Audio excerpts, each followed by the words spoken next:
Stand up right now and apologize to my son for your sabotage or clean out your desk." Gerald Pierce's voice cut through the boardroom like a blade, his finger pointing directly at me across the conference table.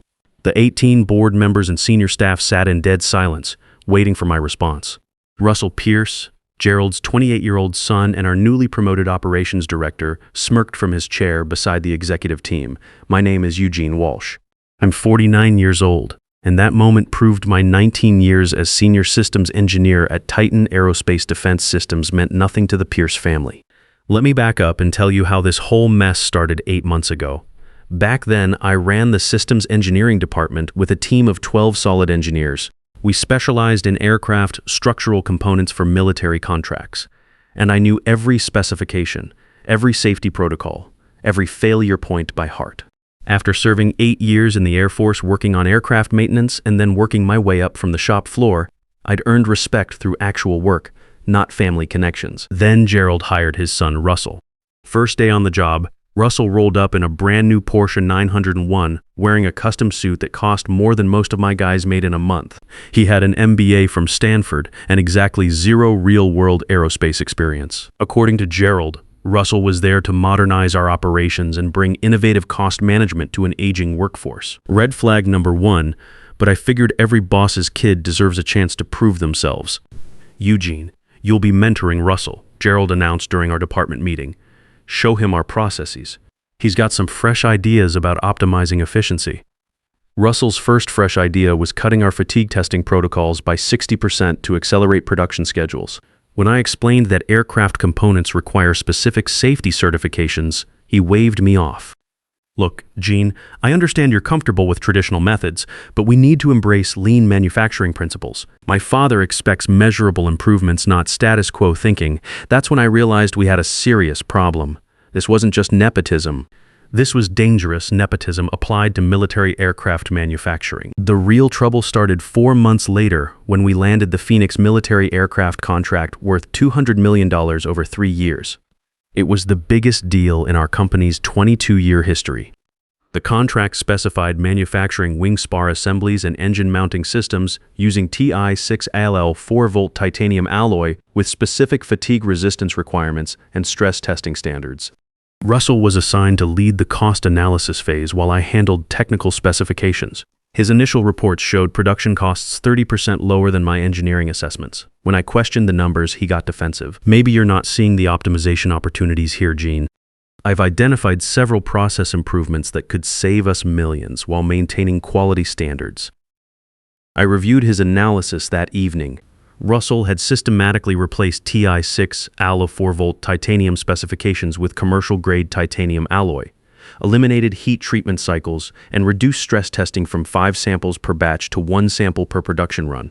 These weren't optimizations.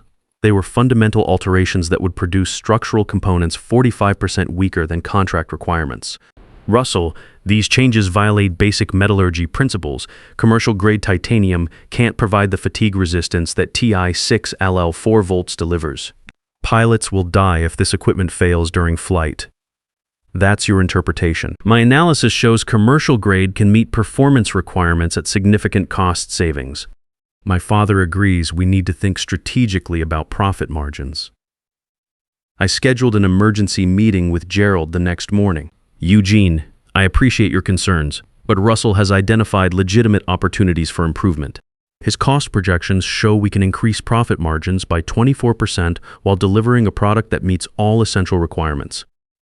I spread the technical specifications across his desk. "Gerald, these aren't improvements.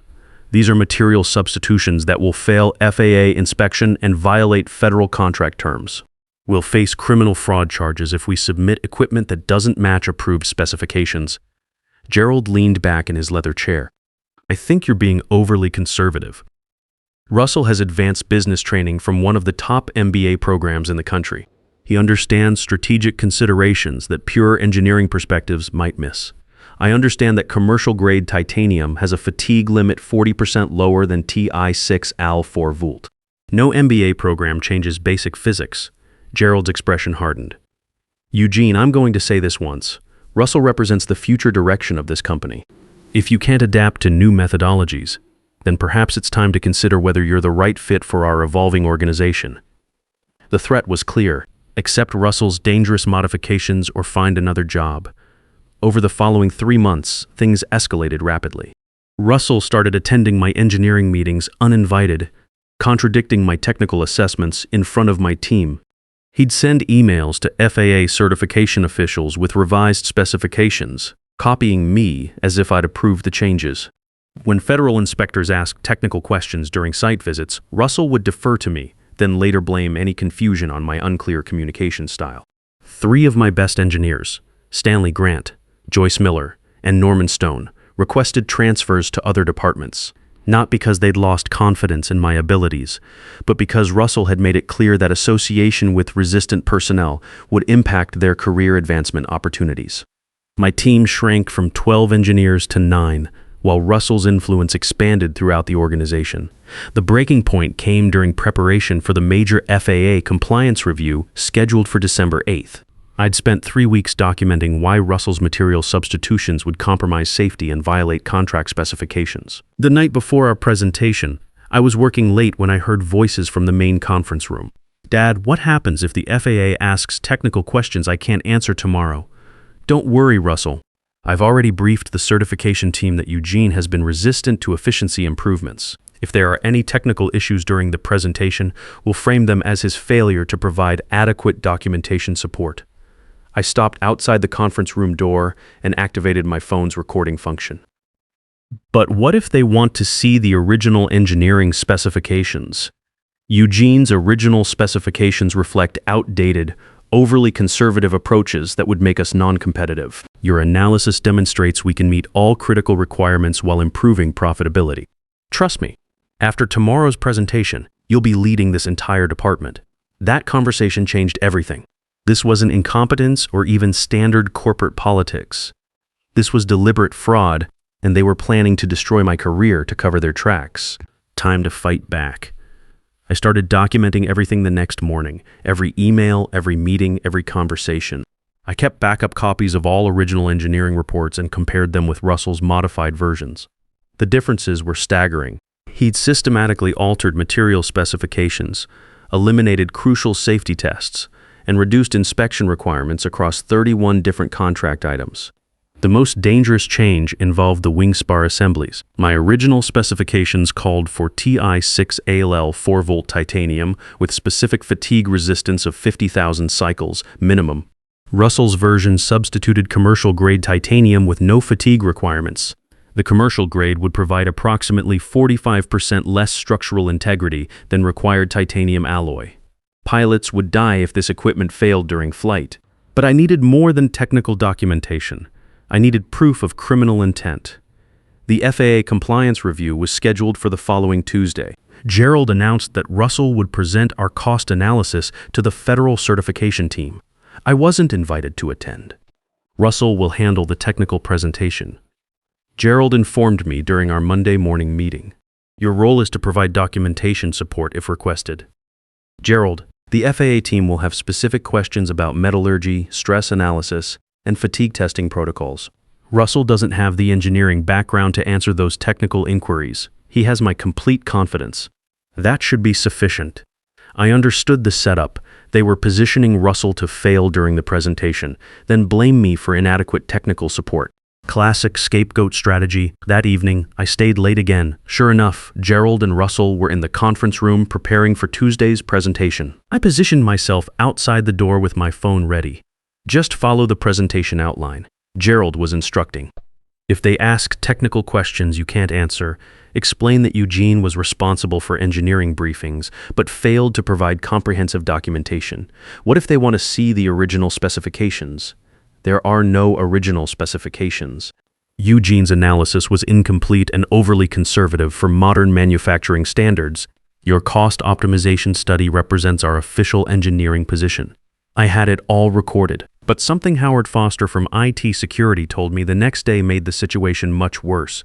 "Gene, we need to talk. Not here at the office. Can you meet me at Riverside Diner on Highway 84 tonight at 8? Riverside was a 24-hour truck stop 12 miles from the office. Howard was already there when I arrived, sitting in a back corner booth with a laptop bag and looking concerned. "We have a serious problem," he said without preamble. "Gerald has been monitoring your computer activity, your emails, your phone calls from the office. He's been building a surveillance file on you for the past 3 months." Howard opened his laptop and showed me activity logs. Every document I'd accessed, every email I'd sent, every phone call I'd made from my office extension, all logged and tracked. How is this legal? Technically, company equipment allows for monitoring, but here's the concerning part. He clicked to another screen. Gerald Pierce has been recording conversations throughout the building, not just casual workplace discussions. Formal meetings, private phone calls, confidential discussions with other employees. The screen showed a directory of audio files organized by date and participant names. My name appeared in dozens of entries. This goes beyond normal corporate surveillance. Beverly has been systematically collecting information on anyone Gerald considers a potential threat, including Helen Rodriguez, our primary investor. What kind of information on Helen? Financial records, private communications, details about her investment strategy. Gerald's been building leverage files on the entire board of directors. This wasn't just nepotism or fraud. This was systematic corporate espionage designed to maintain control through blackmail and intimidation. "Howard, why are you showing me this?" "Because you're not the first target." Over the past 4 years, Gerald has systematically pushed out 6 other senior managers who questioned his decisions. He replaces experienced personnel with family loyalists, then uses surveillance data to control anyone who objects to his methods. Howard closed the laptop. Gerald doesn't just fire people who oppose him. He destroys their careers and ensures they can't find work elsewhere in the aerospace industry. "What do you want me to do? Fight back?" But you'll need more than engineering reports and recorded conversations. You'll need someone with enough influence to challenge Gerald directly. That's when Howard told me about Helen Rodriguez's background. She wasn't just our biggest investor. She was a former FAA certification officer with 18 years' experience in aircraft safety oversight. More importantly, she maintained active relationships throughout the FAA certification system. Helen has been asking questions about our recent performance metrics. She's noticed discrepancies between reported costs and actual deliverables. I think she suspects something is wrong, but she doesn't have concrete evidence. "Can you arrange a meeting? Already done, tomorrow, 3 p.m., at Downtown Coffee on 1st Street. She thinks you're briefing her on technical specifications for her investment review." I drove home that night knowing Gerald's operation was more sophisticated and dangerous than I'd realized. He wasn't just covering up Russell's incompetence. He was running a systematic scheme to defraud the FAA, while eliminating anyone who might expose the truth. But now I had allies. Howard controlled the IT security systems. Helen had FAA connections, and I had documented evidence of fraud. The next 48 hours would determine whether we could stop this conspiracy or whether Gerald would succeed in destroying all of us. Helen Rodriguez wasn't what I expected. At 54, she looked more like a retired college professor than a major aerospace investor. But when she studied my engineering documentation at Downtown Coffee the next afternoon, her questions revealed the sharp mind of someone who understood both FAA certification and corporate fraud. "Eugene, these material substitutions aren't just cost-cutting measures. They're systematic contract violations that could result in federal criminal charges." She compared Russell's modified specifications with my original reports. If these altered specifications were submitted to FAA certification, we're looking at conspiracy to defraud the government. Gerald believes he can control the investigation through surveillance and pressure tactics. He's miscalculated. I maintain active relationships throughout FAA certification. More importantly, I've been monitoring concerning trends in this company's performance metrics for the past 8 months. Helen pulled out her own folder. Delivery schedules have slipped 28% since Russell joined the organization. Quality control reports show increasing deviation from contract specifications. Most troubling, our profit margins have increased while our actual material costs should be rising due to inflation. You think Gerald's been manipulating financial reports beyond just the Phoenix contract. I think this fraud extends much deeper than material substitutions on a single contract. She handed me a financial analysis. Russell's efficiency improvements have supposedly saved $3.1 million across 12 different military contracts over the past 6 months. That level of cost reduction is impossible without compromising quality or violating specifications. Helen's plan was simple but risky. She'd contact her FAA certification friends and request an immediate compliance audit of the Phoenix contract. Federal investigators would discover the specification violations and demand explanations. When Gerald tried to blame me for the discrepancies, we'd present our evidence of his fraud conspiracy. The key is timing. Gerald plans to announce Russell's promotion to engineering director at next Tuesday's board meeting. That's when he'll also announce your reassignment to advisory status, corporate speak for forced retirement. Exactly. We'll let Gerald commit himself to defending Russell's fraudulent specifications in front of the entire board. Then we'll present evidence that destroys their credibility completely. I spent the weekend preparing. Howard provided copies of all surveillance logs and audio recordings Beverly had collected. I compiled side-by-side comparisons of original specifications versus Russell's modifications for all 31 affected contract items. Most damaging was the recording of Gerald and Russell planning to frame me for their specification violations. Monday morning, Gerald seemed unusually confident. He spent the day meeting privately with board members, presumably building support for Russell's promotion. Beverly shadowed me constantly, attending meetings I hadn't invited her to, and taking notes on every conversation. Eugene, she approached me around 3 p.m. My father wants to see you in his office. He mentioned something about finalizing transition plans. I walked into Gerald's office to find him with Russell and a man I didn't recognize wearing an FAA ID badge. Eugene, this is Inspector Cooper from FAA Certification Oversight. He has questions about our Phoenix contract specifications. This wasn't part of Helen's plan. The audit wasn't supposed to start until after Tuesday's board meeting. Inspector Cooper pulled out a folder. Mr. Walsh, we've received reports of potential specification irregularities in your Phoenix contract submissions. Several items don't match our original certification requirements. Can you explain these discrepancies? I looked at the documents. They were Russell's modified specifications with my name listed as the reviewing engineer. Inspector, I never approved these specifications. These modifications violate both safety standards and contract requirements. Russell jumped in immediately. Eugene, we discussed these efficiency improvements in multiple engineering review meetings. You signed off on all optimization measures. That's completely false. I specifically documented why these modifications would compromise equipment integrity and pilot safety. Gerald leaned forward. Inspector Cooper, I believe we have a communication breakdown here. Eugene has been resistant to modernization efforts, and there seems to be confusion about which specifications represent our official position. Inspector Cooper looked between us carefully. Who has final authority over engineering specifications in this company? Eugene is our senior systems engineer. Gerald said smoothly, all technical decisions require his approval. Perfect trap. Either I accepted responsibility for Russell's dangerous modifications, or I appeared incompetent before a federal inspector.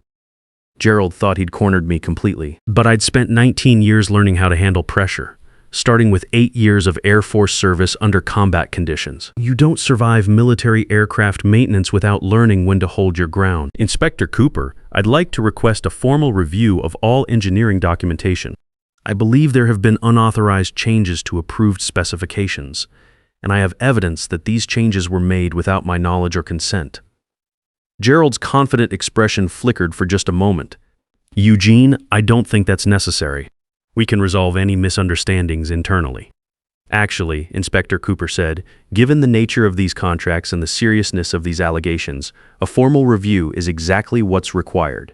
What followed was 4 hours of controlled interrogation. Inspector Cooper secured all computers and documentation while federal agents interviewed employees individually. Gerald maintained his calm executive demeanor, but I noticed Russell sweating through his expensive shirt. By 7 p.m., Inspector Cooper had copies of every engineering report, email chain, and specification document from the past 8 months. More importantly, Howard had provided access to the surveillance logs and Beverly's audio recordings, evidence that would either support our case or destroy it completely. Mr. Walsh, we'll need your complete cooperation during this investigation. Please prepare all original documentation for review by our technical team tomorrow. After the federal agents left, Gerald closed his office door and turned to me with barely controlled anger. Eugene, you just made the biggest mistake of your career. This investigation will create problems for everyone, including you. The FAA doesn't appreciate contractors who can't manage their internal processes efficiently. The FAA appreciates contractors who don't commit fraud even less. You're walking a very dangerous line here. Russell is family. I protect my family by any means necessary, and I protect my professional integrity and the pilots who depend on our equipment. Tuesday morning arrived with unseasonable rain. The FAA audit team consisted of 6 technical specialists and 3 criminal investigators. They set up in our main conference room while employees whispered nervously throughout the building. At 10 a.m., Gerald called the emergency board meeting that would determine everyone's fate. Ladies and gentlemen, we're facing an unfortunate situation created by miscommunication and resistance to necessary modernization efforts. Gerald stood at the head of the boardroom table, projecting confidence despite the federal investigation happening down the hall. Russell Pierce has done exceptional work optimizing our processes and identifying cost savings across multiple contracts. Unfortunately, some senior staff have been resistant to these improvements. Russell beamed from his seat beside the executive team, still believing his father could control the narrative. Before we discuss Russell's promotion to engineering director, I want to address the federal investigation. This audit resulted from complaints by a disgruntled employee who disagreed with management decisions. Helen spoke from across the table. Gerald, are you referring to Eugene Walsh's technical concerns about specification violations? I'm referring to Eugene's inability to adapt to modern engineering practices and his attempts to undermine Russell's legitimate improvements. Those aren't improvements, I said, standing up. They're dangerous modifications that violate federal contract terms and safety requirements. I connected my tablet to the room's display system. I believe this evidence will clarify the actual situation. What I showed them was devastating. Side-by-side comparisons of original specifications versus Russell's modifications. Material strength reductions, eliminated safety tests, compromised structural integrity standards. Every change violated both contract requirements and basic engineering principles. These modifications were made without my approval and submitted to FAA certification under my name as reviewing engineer. Russell jumped up. Those are preliminary efficiency studies. Eugene approved all final optimizations after our engineering reviews. Actually, I said, activating my phone's audio, that's not what you told your father. Russell's voice filled the room. Dad, what happens if the FAA asks technical questions I can't answer? Then Gerald's unmistakable voice, don't worry, Russell. I've already briefed them that Eugene has been resistant to efficiency improvements. If there are technical issues, we'll frame them as his failure to provide adequate support. The room went completely silent. Board members stared at Gerald in shock. Those recordings are illegal and taken out of context, Gerald said, his composure finally cracking. No, said a voice from the back of the room. They're evidence of conspiracy to commit fraud. Inspector Cooper walked in with 4 federal agents. We've completed our preliminary review. Mr. Gerald Pierce, Mr. Russell Pierce, and Ms. Beverly Pierce, you're under arrest for conspiracy to defraud the United States government. What happened next was swift and decisive.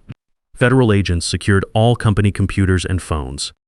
Gerald and Russell were handcuffed and escorted out while Beverly collapsed in her chair, finally understanding that Daddy couldn't protect her from federal prosecutors. Helen approached me as the agents finished collecting evidence. The board will need immediate leadership for the engineering department. Are you interested in the position you should have had years ago? The transition took several weeks. Federal prosecutors built their case methodically, uncovering additional fraud across multiple contracts. The surveillance operation Howard exposed became a key element in establishing pattern of criminal behavior. Beverly's cooperation led to reduced charges in exchange for testimony against her father and brother. During the investigation period, I worked directly with FAA technical specialists to review every compromised specification. The Phoenix contract required complete renegotiation with proper materials and realistic safety margins. 3 other military contracts needed similar corrections, costing the company $2.8 million in retrofits and delays. But the board supported the necessary changes. Patricia Miller, our new chairman, made it clear that safety compliance would take priority over profit optimization. We'd rather explain temporary cost increases to investors than explain dead pilots to their families. The criminal trials concluded 6 months later. Gerald pled guilty to federal fraud charges and received 4 years in federal prison plus $6.8 million in fines and restitution. Russell was banned from aerospace industry contracting permanently and faced multiple civil lawsuits from affected military units. Beverly lost her security clearance and accepted a plea deal for cooperation in exchange for 18 months probation. The real victory wasn't their punishment.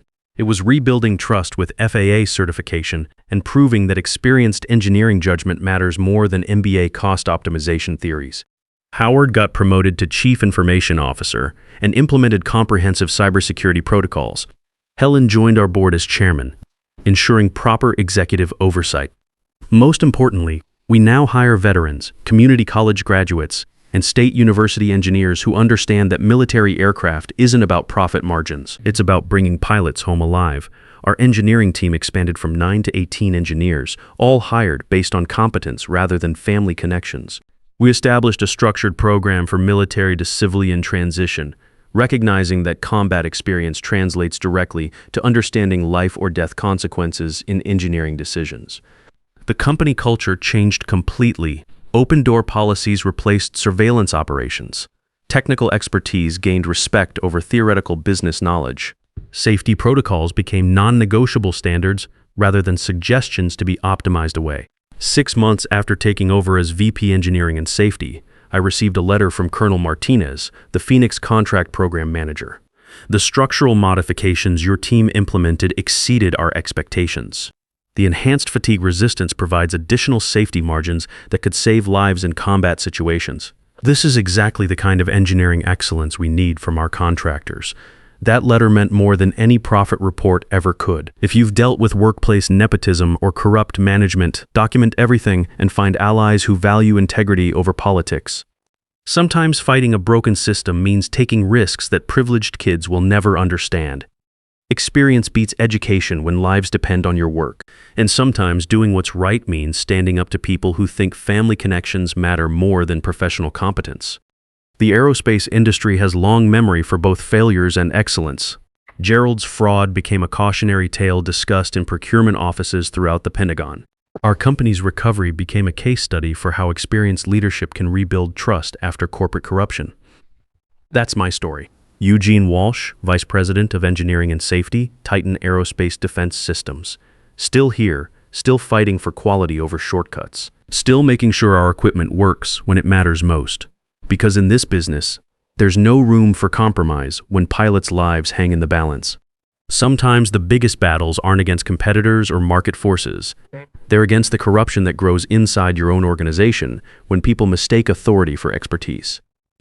In the end, what separates real professionals from corporate climbers isn't the degrees on their wall or the connections in their phone, it's whether they can sleep at night knowing their work won't get someone killed.